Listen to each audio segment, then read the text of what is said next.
You know, as model engineers, we often find ourselves in a bit of a pickle, trying to hold tiny rods or delicate threads in a vise while we give them a little love with a file. But oh, it can be tricky.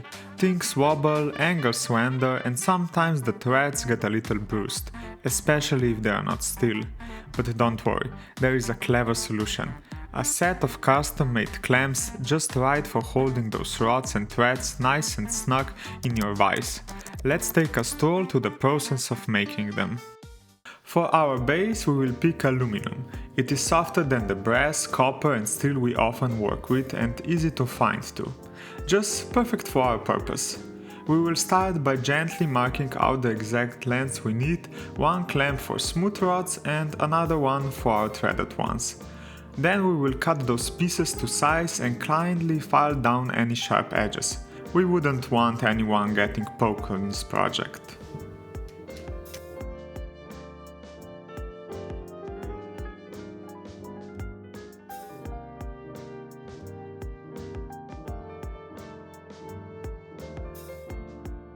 With a divider we will gently mark the center line on our aluminum piece, just like drawing a guide for our journey. Then we dot the spots where our holes will go. Give each one a friendly tap with a punch so the drill knows exactly where to start. When you are ready, start drilling. Take your time, especially with the bigger holes, so drill in stages and sweep away those little metal curls as you go.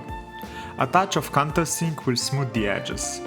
Then it is time to cut some threads. Don't forget to use a dab of lubricant to keep everything nice and easy. Finish it all with a bit of filing to soften those edges, and there we go, another step is complete.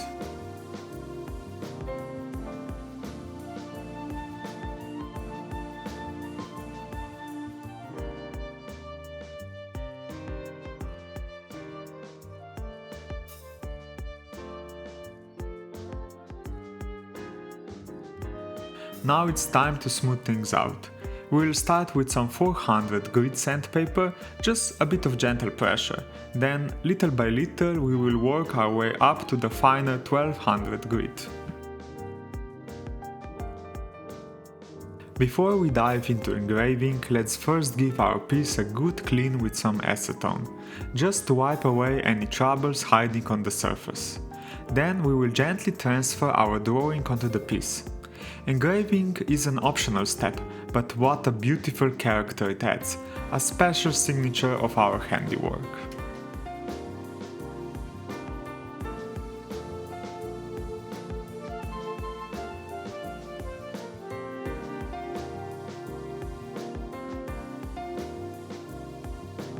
Now let's take our divider and sketch a center line.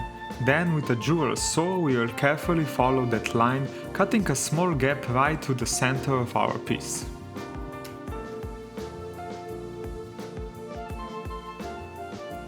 Now, if you would like to give that engraving a little charm, you can gently paint it, just enough to make it stand out. Now let's take a look at what we have made.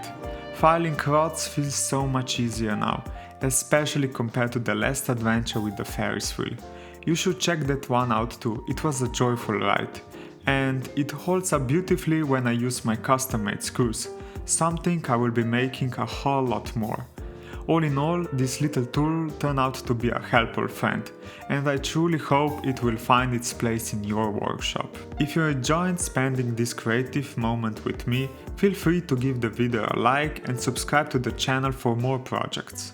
Wishing you a wonderful day, and until next time, goodbye.